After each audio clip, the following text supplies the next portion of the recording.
The suspension letter arrived on the same afternoon it rained so hard the gutters overflowed. Coincidence, probably, but everything felt like symbolism now.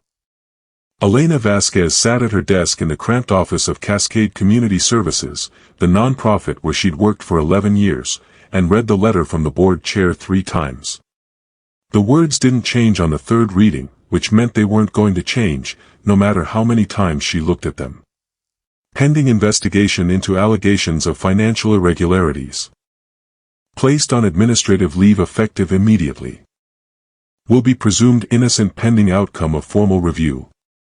The presumed innocent part was corporate language designed to sound legal and protective. What it actually meant was that by Monday morning, everyone would know she'd been removed from her position. The director of a nonprofit doesn't get placed on leave and stay invisible. The women she'd worked with for over a decade, the counselors and case managers she'd trained, the volunteers she'd supervised, they would all be wondering what she'd done. She hadn't done anything. Elena closed her laptop and looked around her office. It was small, with a single window that faced the parking lot and the gray Portland sky beyond. The walls were covered with thank you cards from clients she'd helped find housing, job training programs, mental health resources. There was a photo of her with her father at her college graduation, both of them smiling at the camera with the easy confidence of people who believed good things would continue happening to them. She was 42 years old. She had never been in trouble. She'd never even gotten a speeding ticket. The investigation was supposedly about missing funds in the Emergency Assistance Program. Elena administered that program. She made the decisions about who got help and how much. Someone, apparently, had noticed discrepancies. Elena had no idea what discrepancies they meant. She kept meticulous records. She followed every guideline. She'd actually been criticized once by the board for being too strict, for turning down assistance requests that technically fit the criteria but that she felt weren't quite right. She'd been told to loosen up a little, to trust the system more. She called her father at 4 o'clock. "Elena, you should be home by now," he said instead of hello. Her father was 76 years old, retired for 8 years from his position as a federal judge. He'd never lost his ability to notice when people weren't where they were supposed to be. "I'm still at the office, Dad. I need to talk to you about something. Is everything all right?" That question. That one simple question, asked with the particular concern that comes from having spent 40 years listening to people's problems professionally. Judge Thomas Vasquez had spent decades presiding over cases where people's lives imploded in public courtrooms. He'd learned to hear what wasn't being said. "No," Elena said. "Not really. I'm being investigated at work. The board placed me on suspension. They're saying there are financial irregularities in one of the programs I manage." The silence on the other end was so complete she thought the call might have dropped. "Elena, did you do anything wrong?" "No. I have no idea what they're talking about. Dad, I've never done anything like that in my life." "Then it will be resolved," her father said, but something in his voice had changed. The confidence was still there, but underneath it was something else. Caution. Distance. "I was thinking I should call you," Elena said. "I mean, you know law. You know how these things work. I was thinking maybe you could look into it. You know people in the legal community. You could probably." "Elena, I can't get involved with that." "Why not?" "I haven't done anything wrong. If you talk to people, if you explained, if I get involved, I'll make it worse," her father said. His voice was quieter now. "Trust me on this. You need to hire a lawyer who specializes in nonprofit law, not your father who used to be a judge. Getting me involved will hurt you, not help you." Elena sat in her office chair and tried to make sense of that statement. Her father was respected. People listened to him. He'd spent 8 years sitting in judgment of people's actions, and he'd been fair, rigorous, intelligent. His opinion mattered. "I don't understand," she said. "Why would your help hurt me?" Hire a lawyer, her father repeated. And Elena, don't call me about this again. Not right now. I can't be part of this investigation or the defense. If I show up publicly supporting you, it will look inappropriate. You need to handle this on your own, professionally, through the system. Dad, he'd already hung up. Elena sat in the silence of her office and felt something inside her crack.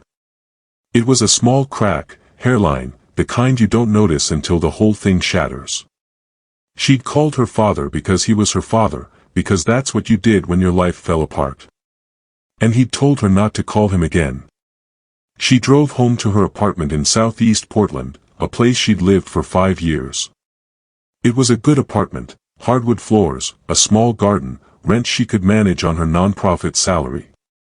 It was supposed to be a temporary place, something she'd live in while she found a relationship and bought a house and did all the things her life was supposed to contain. But temporary had become permanent, and permanent had started to feel like the only honest thing about her. Elena made tea she didn't drink and tried to work on her laptop, pulling up files related to the emergency assistance program. Everything was organized. Every disbursement had a case file. Every client had been documented and approved through the proper channels. She worked until midnight and found nothing. Which meant either the discrepancies were so subtle she was missing them, or someone else had done something and she was going to be blamed for it. The next morning, her phone rang at 8 a.m. It was Richard Huang, the executive director of Cascade Community Services. Richard was in his 60s, a good man who'd hired Elena 11 years ago and had promoted her to associate director 5 years later. He sounded like someone calling to deliver bad news to people he cared about. Elena, I wanted to reach out personally before the official process begins, he said. The board is bringing in an external auditor. They're not taking any chances on this. They want a full independent review of all your programs over the last 3 years. Why? Elena asked. What triggered the investigation? A staff member came forward. They said they noticed some patterns in your approvals. Some clients seem to be getting multiple emergency assistance disbursements within short time frames. The concern is that you might have been helping specific individuals more than policy allows. Elena's mind went immediately to faces. There were people she'd bent for, a woman trying to escape domestic violence who needed deposits for 2 different emergency accommodations in the same month. A family where the father had a medical emergency and then the mother did, and they needed help with utilities and groceries in rapid succession. An elderly man whose prescriptions and housing costs spiraled within a few weeks. Those cases were appropriate, Elena said. Every single one of them met the criteria. If the policy needs to be revised, that's a policy discussion, but it's not misconduct.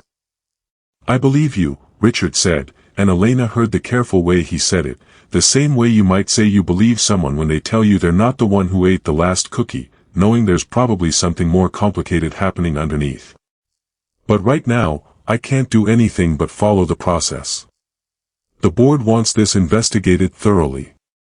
I'm actually calling because the auditor needs to meet with you. We've scheduled it for Wednesday afternoon. You should bring a lawyer. After she hung up, Elena did something she hadn't done since high school. She cried. Not the quiet tears of disappointment or frustration, but the kind of crying that comes from a place so deep inside you didn't know it existed. She cried until her face was blotchy and her eyes felt like sand, and then she called her father again. This time he didn't answer. She left a voicemail. Dad, I need you. I know you said not to call, but I don't understand why. I need you to explain to me why you won't help me when I haven't done anything wrong. I need you to tell me why your own daughter isn't worth the risk. I need you to call me back and explain that to me, because I can't live with not knowing. He didn't call back that day. Or the next. By Wednesday, when Elena sat across from an auditor named Susan Park and went through 3 years of financial records line by line, her father still hadn't called. But he'd done something else. Something that Elena would only discover accidentally, weeks later, by which point the crack had become a chasm. He'd called the board chair. And he'd told them not to help her. The auditor, Susan Park, was thorough in a way that suggested she'd done this many times before. She had the calm precision of someone who'd built a career on finding what people tried to hide. After 6 hours of going through files, she looked at Elena over her reading glasses. "I'm not finding what the complainant said I'd find," Susan said. "Your records are excellent. Your case files are detailed. Your approvals all track back to policy. In fact, I'm finding the opposite problem. I'm finding evidence that you've turned down several requests that technically met the criteria, suggesting you were actually more conservative with disbursements than your position required." Relief flooded through Elena like a physical thing, like water after months of drought. "So I didn't do anything wrong." "Not from what I can see," Susan said. She closed her folder. "But I need to interview the staff member who made the complaint. I need to understand where they got the idea that there were irregularities. It's possible they misunderstood something, or it's possible someone gave them incomplete information.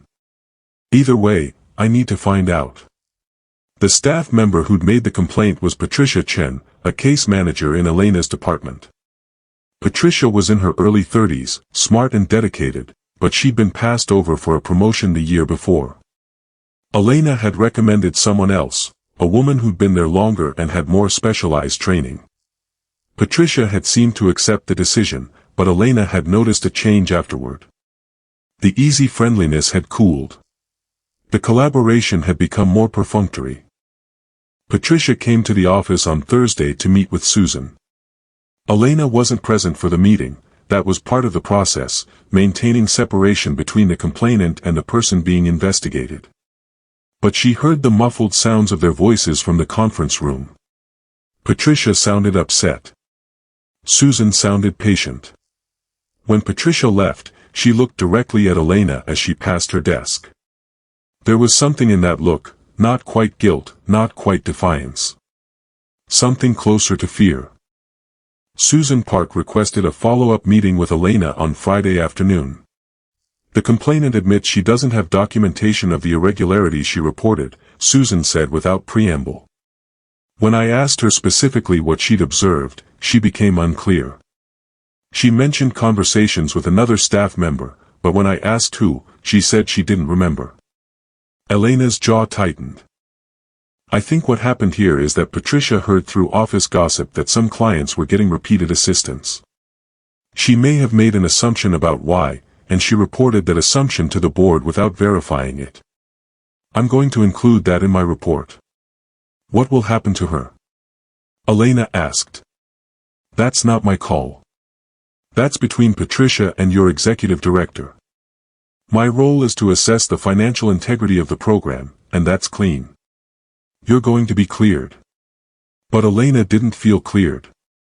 She felt exhausted in a way that sleep wouldn't fix. And more than that, she felt afraid. If an assumption could destroy her reputation so thoroughly, what else could happen? She drove straight to her parents' house instead of calling first. Her father needed to understand what had happened, needed to know that she'd been right all along, that his refusal to help had been unnecessary and cruel. The house was a craftsman-style home in the Laurelhurst neighborhood, the kind of place that had appreciated significantly over the decades. Her parents had bought it in 1982 for $45,000. It was worth $1.2 million now. Elena had grown up there.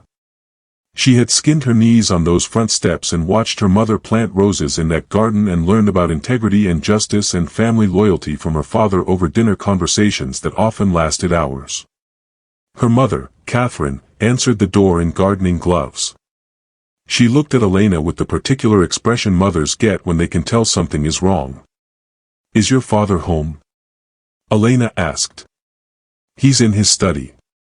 But Elena, he specifically said. Elena was already moving past her, toward the back of the house where her father had spent the last 8 years in semi-retirement, reading law journals and writing opinion pieces about criminal justice reform.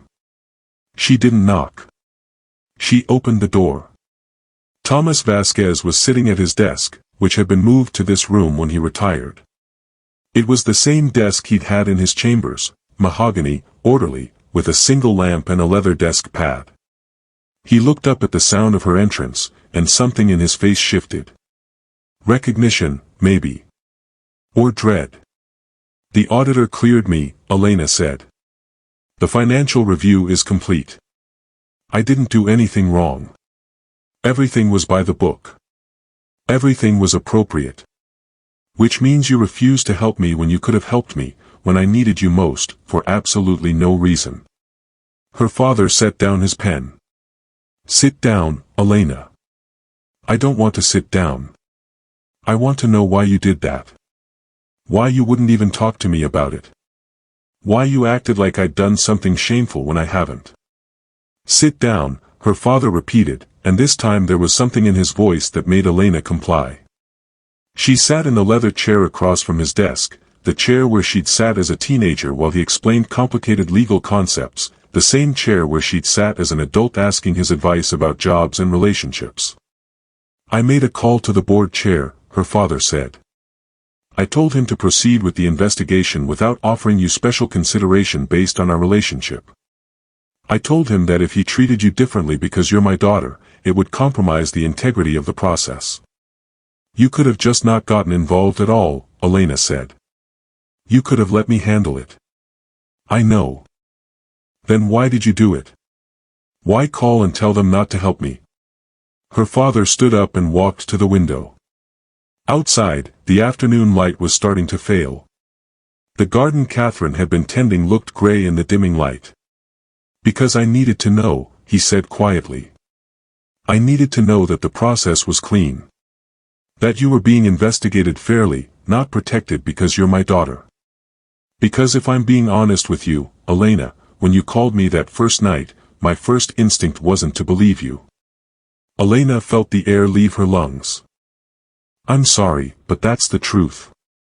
When you told me about the financial irregularities, there was a moment where I thought, not that you'd done something criminal, but that you might have bent the rules. You might have been helping someone inappropriately. And I needed to know which version of you was real." "How could you think that?" Elena's voice came out very small. "Because I'm your father," Thomas said, and now he turned to face her, and his face was lined with something that looked like grief. "And I know better than anyone what people are capable of doing when they feel justified by good intentions." He sat back down in his chair. "When I was 34 years old, I was a prosecutor in the U.S. Attorney's Office. I was ambitious. I was smart. I believed that I was good at what I did, and I was. I prosecuted fraud cases, complex financial crimes, organized crime. I had a 93% conviction rate. I was going to be a judge someday, and I was going to be a good one." Elena had heard her father's professional background explained 100 times. This was the biographical narrative she'd been given her whole life. It was not a confession. "There was a case," her father continued. "A man named David Ochoa. He was the owner of a construction company. We had evidence that he was funneling money through his business to support drug trafficking operations. The evidence was good. It was solid. It was also incomplete."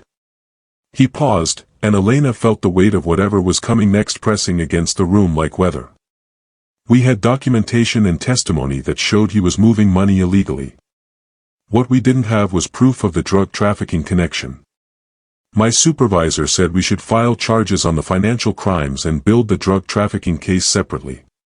It was the conservative approach. It was the right approach. But you didn't do that," Elena said.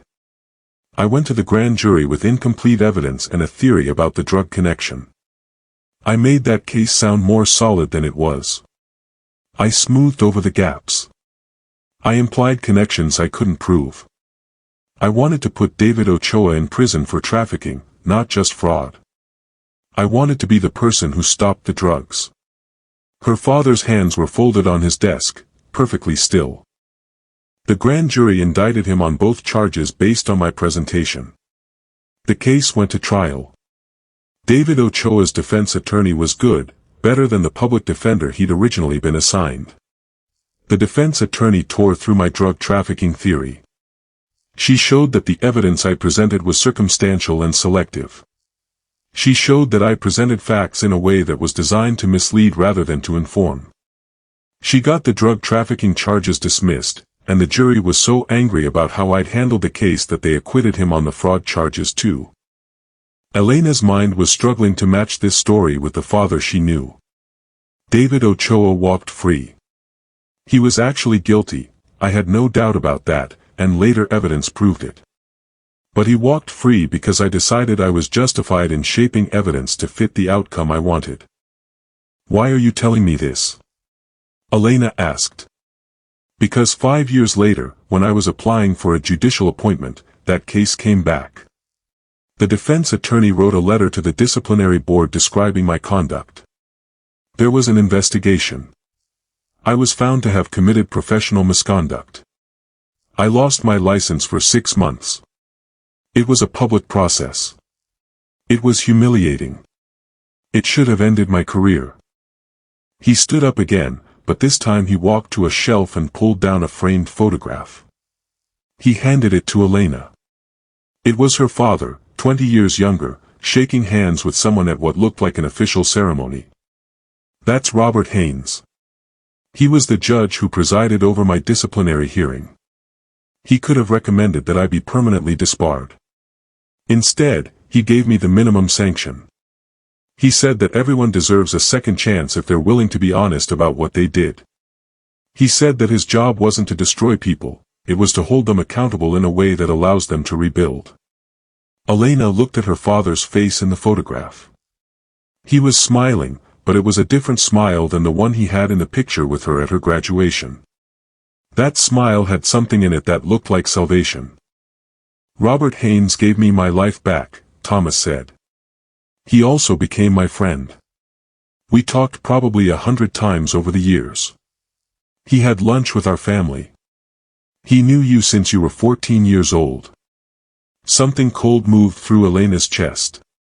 "Robert Haynes died 2 years ago. Heart attack at 79. And 6 months after he died, his son reached out to me." Thomas sat back down and gestured for Elena to listen. "Robert's son is named Michael. He's a good man, he's an engineer, lives down in Salem. A few years before Robert died, Michael discovered something in his father's papers. Something Robert had kept private his entire judicial career.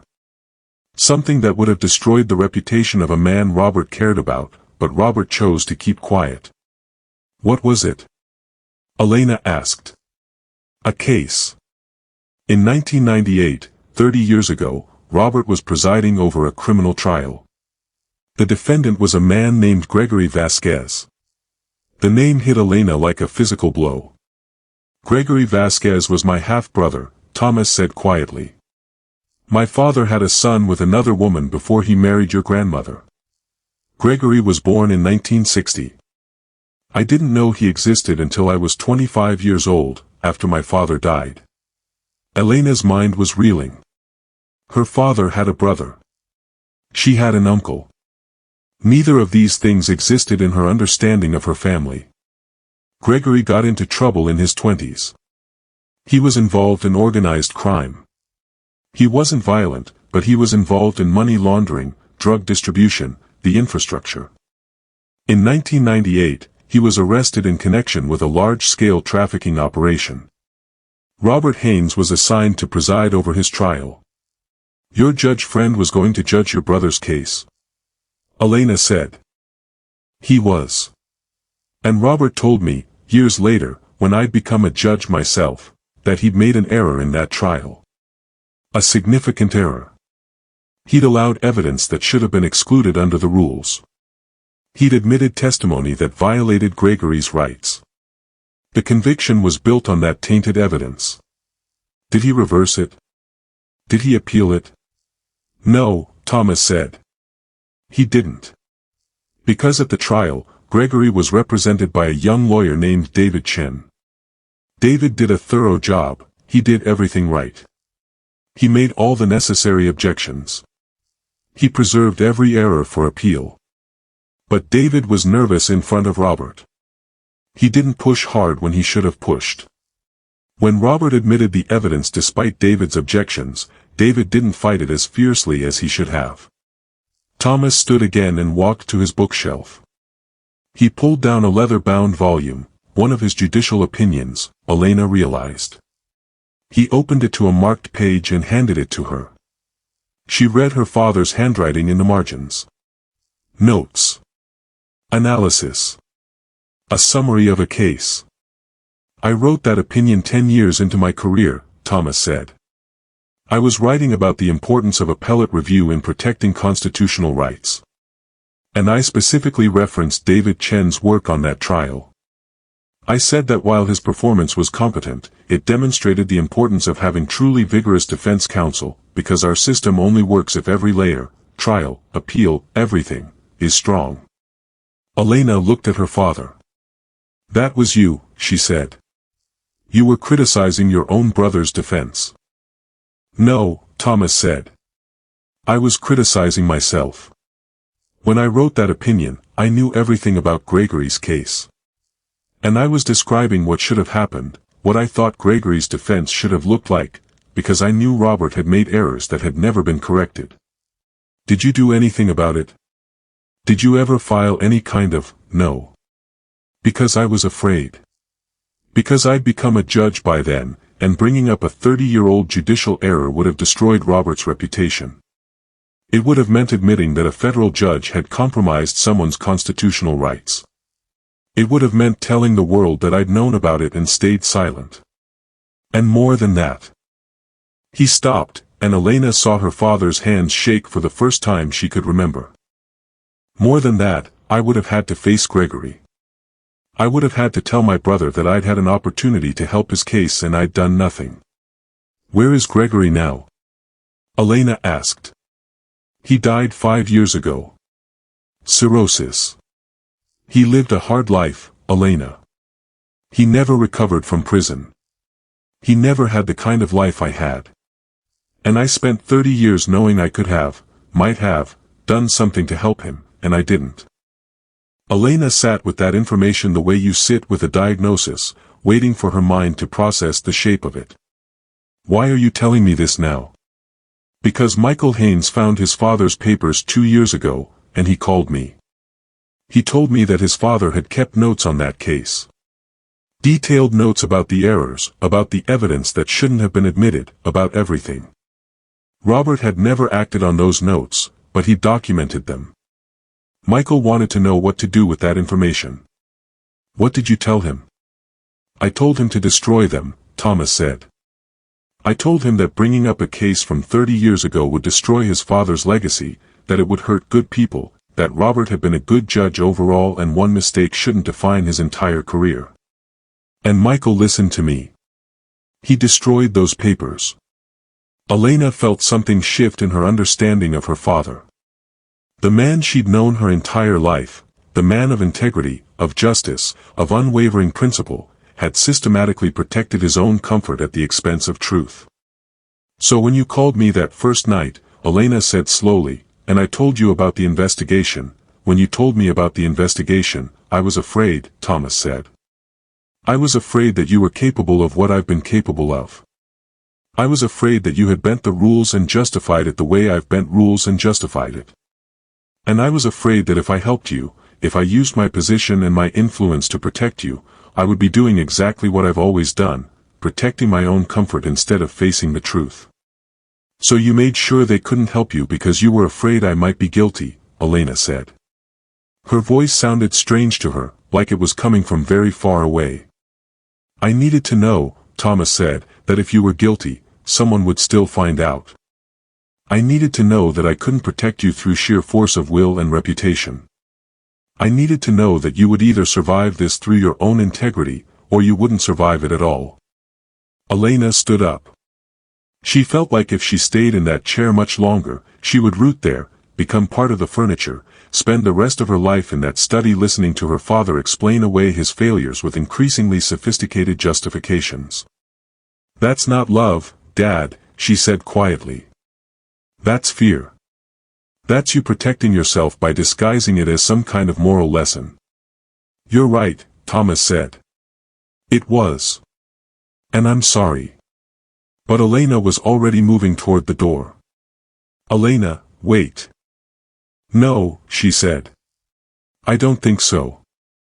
I think I'm done listening to you explain why you abandoned me because you were afraid of yourself. She left the study and walked through the house. Her mother was in the kitchen, and Elena could see in her face that Catherine had known. She had known what Thomas had done and why, and she'd let him do it anyway. Elena drove home in the dark without turning on music or podcasts, just the sound of the car on the wet pavement and her own breathing. The vindication from the auditor's report didn't feel like vindication. It felt hollow. Because what it had really proven was that her father didn't trust her. That when she needed him most, his first instinct had been to hold himself separate, to weaponize his absence as some kind of ethical statement. She didn't go to work on Monday. She called Richard and told him she was taking personal leave. She didn't answer phone calls or texts. She sat in her apartment and thought about family and what it meant to be related to someone who couldn't help you when you needed it most. The auditor's formal report was submitted to the board on the following Tuesday. Elena received a copy via email. The conclusion was emphatic: no financial misconduct detected. All disbursements appropriate and in compliance with program policy. Complainant's allegations appear to have been based on misunderstanding rather than factual observation. The board voted unanimously to rescind her suspension and reinstate her with back pay. Richard called her personally to share the news. "You should come back tomorrow," he said. "I know it's been a hard week, but this is over now. You're cleared." Elena didn't feel cleared. She felt like someone who'd been hit by a car and had spent a week in the hospital finding out that no bones were broken, no internal organs were ruptured. The healing could begin, technically, but the impact had changed something fundamental about how she moved through the world. She returned to work on Wednesday morning. The office felt exactly the same and completely different. People looked at her with expressions somewhere between sympathy and lingering curiosity. No one knew the details of the investigation beyond the basic facts that a financial review had been conducted and she'd been cleared. But everyone knew she'd been suspected of something, and people don't forget that.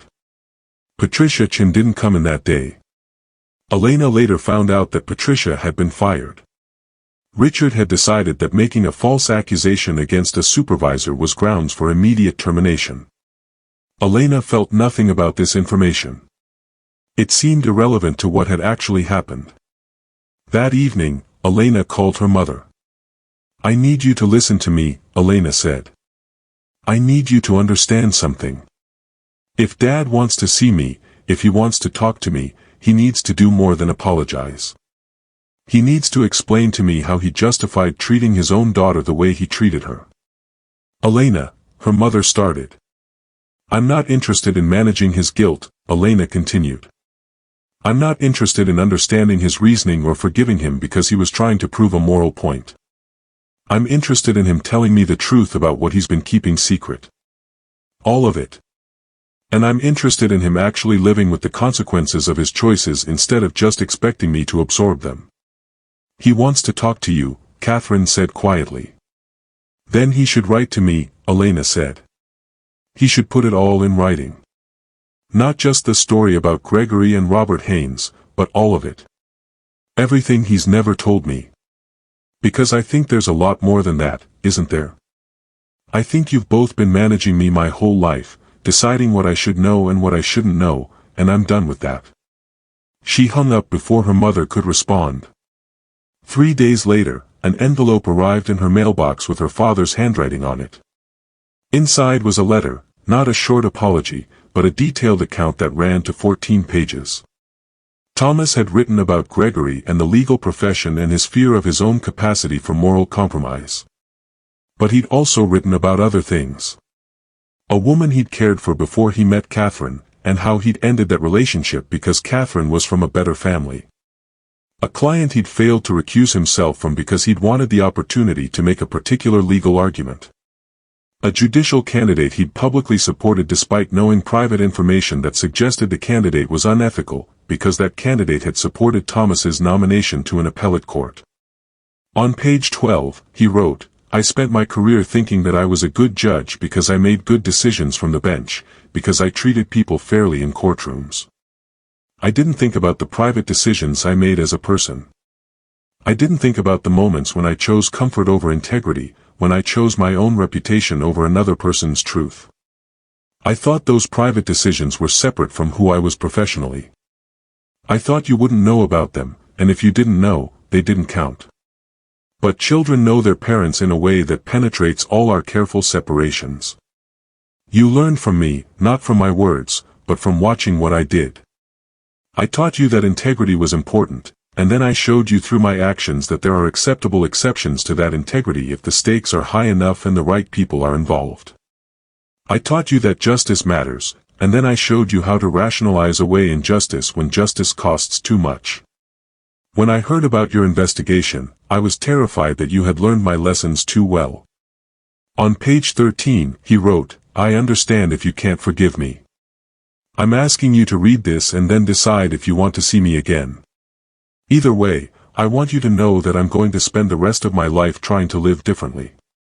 Not because you're asking me to, but because I finally understand that the person I've been is not someone I want to be. Elena sat at her kitchen table and read the letter 3 times. By the third reading, she was crying, and she understood that she was crying not for herself but for her father, for the version of him that he was trying to become, and for the version he'd been, which had cost him everything good about the man she thought he was. She called him the next morning. I read the letter, she said. Thank you for reading it, he replied. His voice sounded older. I know it doesn't fix anything. It doesn't, Elena agreed. But it's a start. I want to meet with you, and I want you to tell me everything in person. Not all at once. Over time. And I want you to understand that me listening to you is not the same as me forgiving you. I can listen without forgiving. I might forgive later. Or I might not. I understand, her father said. And I want you to know that I'm going to hold you accountable. I'm going to ask you hard questions and I'm going to expect honest answers. Because if you're going to try to become a different person, then I'm going to be the person who makes sure you actually do it. Okay, Thomas said. Okay. I can live with that. They met at a coffee shop halfway between Elena's apartment and her parents' house, a place that was neutral ground, unfamiliar to both of them. Thomas was already there when Elena arrived, sitting at a small table near the window. He looked smaller than she remembered. Not physically, but in some essential way, like part of him had diminished. Elena ordered coffee and sat across from him. Tell me about Gregory, she said. Tell me about your brother. Tell me everything. And her father did. He told her about growing up thinking he was an only child, about the shock of learning at 25 that he had an older brother. He told her about trying to build a relationship with Gregory and finding him already deep in criminal life. He told her about the trial and Robert Haynes and the errors that had stacked up to create a conviction that might not have happened if everything had gone properly. He told her about visiting Gregory in prison years after the trial, about the man his brother had become, broken down, institutionalized, unable to imagine life on the outside. He told her about the guilt that had accumulated over decades, turning slowly into the kind of justified silence that Elena now understood was the foundation of her father's entire philosophy. I couldn't face him, Thomas said. Every time I visited, I felt like a fraud, like someone who had the advantage of legitimate birth and good luck, while Gregory had gotten the same genes and the same capacity for poor judgment, and had just been less fortunate in who found him first. Why didn't you help him appeal? Because by the time I understood the scope of what Robert had done, Gregory wasn't interested in appeals anymore. He'd given up. He said he deserved to be where he was because he'd done other things, even if he hadn't done the thing we had evidence for. He said he was guilty in ways that weren't specific to any single crime. Elena listened to this and felt something in her chest shift. This was how injustice perpetuated itself, not through a single moment of corruption, but through cascades of silence, each person deciding that the cost of speaking was too high, that the wrong was too old, that the people involved were too broken to help. I'm angry at you, Elena said quietly. I'm angry that you treated me the way you did. I'm angry that you could write me that letter and explain all your failures and still think that explains everything. It doesn't. It explains you. It doesn't excuse what you did to me. No, her father said. It doesn't. But I understand now why you did it. And understanding doesn't erase my anger, but it makes the anger feel like something I can carry without it destroying me. Thomas reached across the table. He didn't take her hand, he just extended his, leaving it open. Elena looked at his hand for a long moment, and then she took it. What happens now? Thomas asked. Now we figure out what it means to be father and daughter when we both understand that the other person is human, Elena said. When we both know that we're capable of the kinds of compromises we never thought we could make. I don't know if that's forgiveness. But I think it might be something like honesty. 3 months later, Elena returned to work with a renewed sense of purpose but no illusions about what institutional trust was worth. She implemented new financial procedures, not because she'd done anything wrong, but because she understood now that perception and truth weren't always the same thing. She was more careful with her approvals, more documented in her decisions, more aware that any deviation from policy, no matter how well-intentioned, could be used as evidence of corruption. But she also fought harder for her clients. Understanding how easily an accusation could destroy someone changed how she thought about the people she served. She pushed back against policy limitations that seemed unnecessarily restrictive. She advocated for her staff when the board wanted to tighten budgets. She became the kind of administrator who said yes more often, who believed people, who took the risk of being wrong in order to try to be helpful. Richard noticed the change. You're different, he told her one afternoon. More confident, but also less. I don't know. Less guarded. I spend a lot of time being afraid, Elena said. I'm trying to stop doing that. Her relationship with her father evolved slowly over the following months. They had dinner every other week at various restaurants, and Thomas brought notebooks where he'd written down things he wanted to talk about. He was trying. He was genuinely trying. And Elena held him accountable. She asked him hard questions about decisions he'd made, about moral compromises he'd rationalized, about the ways he protected himself at the expense of other people. And Thomas answered. He didn't always have good answers. Sometimes he said he didn't know why he'd made the choice he had. Sometimes he admitted he'd been wrong. Sometimes he tried to explain and Elena interrupted him to say that she wasn't interested in the explanation, she was interested in what he was going to do differently. It wasn't the relationship they'd had before. That version of their relationship had been built on Elena trusting that her father knew better, that his judgment was sound, that his version of right and wrong was trustworthy. This new version was built on mutual acknowledgement that they were both capable of failure. 4 months after the investigation concluded, Elena ran into Patricia Chen at a grocery store. Patricia was restocking shelves at a Whole Foods, a job far below her qualifications. She looked at Elena with something close to shame, and Elena felt the weight of Patricia's accusation settle differently in her chest now that she understood what had motivated it. Elena walked over to her instead of avoiding her. How are you doing? Elena asked. Patricia couldn't look at her. I'm sorry, she said. I was angry about the promotion and I wasn't thinking clearly. I heard gossip about some clients getting repeated help and I wanted there to be something wrong. I wanted you to have made a mistake. Elena could have told Patricia that her accusation had forced Elena to doubt everything about herself. She could have explained the investigation, the auditor, the vindication. She could have made Patricia feel as small as Elena had felt during those terrible days. Instead, she said, I understand. I've been where you are, wanting someone else to be wrong because it validates your own hurt. You should know that it wasn't an easy time for me. But I'm okay now. And I hope you will be too. After she left the store, Elena sat in her car for a few minutes and thought about what it meant to be the kind of person who could extend grace to someone who tried to destroy you, not because they deserved it, but because you understood that they were human and hurting. She thought about her father, and how he was trying to become a person who could do that for the people he'd wronged.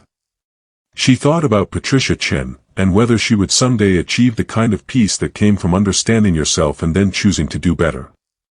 She thought about Gregory Vasquez, her uncle, who she would never meet because he died in prison because justice had been compromised and then that compromise had been compounded by silence. She thought about all the people in the world who were destroyed by the cascade effect of small moral compromises, each one rationalized by someone who told themselves they had good reasons. Elena drove to her parents' house and found her father in the garden, helping Catherine plant winter bulbs. He looked up when Elena approached, and his face transformed with something that was still hope, still fear, but also now something like earned peace. "Hi," Elena said. "Hi," her father said. They planted bulbs together, daffodils and crocuses, things that would come up in spring, that would bloom not because they were perfect but because despite the freezing and the darkness, they'd been given enough care to survive until the right conditions came. When they finished, Thomas washed his hands and Elena sat with him on the porch. The afternoon light was starting to fade, the way it does in late fall, and the temperature was dropping toward evening. "I've been thinking about something," Elena said. "About Gregory. About what you said, that by the time you could have helped him appeal, he wasn't interested anymore." "Yes," Thomas said carefully. "I want to look into his case. I want to find out if there's anything that can still be done. I'm not a criminal lawyer, but I know people who are. I want to see if there's a way to address what happened to him, even if it's just a matter of public record. Even if it's too late for him personally." Thomas looked at his daughter with an expression she'd never quite seen on his face before, gratitude without expectation, acknowledgement without credit. "I would like that," he said quietly. "I would like that very much." Elena and her father sat on the porch as darkness fell, not talking anymore, just existing together in the kind of peace that comes from having faced the worst of each other and deciding to stay anyway. In the garden, the carefully planted bulbs rested beneath the soil, waiting for spring. They didn't know about the hands that had planted them. They didn't know about the doubt or the redemption or the slow work of becoming better. They just had what they needed, soil and patience and time, and that was enough. Elena understood now that human relationships were like that too. They needed soil, honest acknowledgement of what had been destroyed. They needed patience, the willingness to wait for the slow work of growth. And they needed time, not the short measure of a single season, but the long measure of seasons accumulating into something that might, eventually, bloom. Some stories don't end with the kind of closure we expect. There's no dramatic vindication, no moment where the wronged person stands triumphant over the guilty. Instead, there's something quieter and harder, the daily choice to believe that people can change, that understanding someone doesn't mean excusing them, that love can coexist with accountability. Elena never stopped being angry at her father for what he'd done. But anger and love became things that could live in the same space, the same conversation, the same complicated human heart. And in the work she did afterward, the appeals she filed, the cases she researched, the small justice she brought to Gregory's memory, she found something that anger alone could never have given her. She found purpose in the things she could still fix, and peace with the things she couldn't.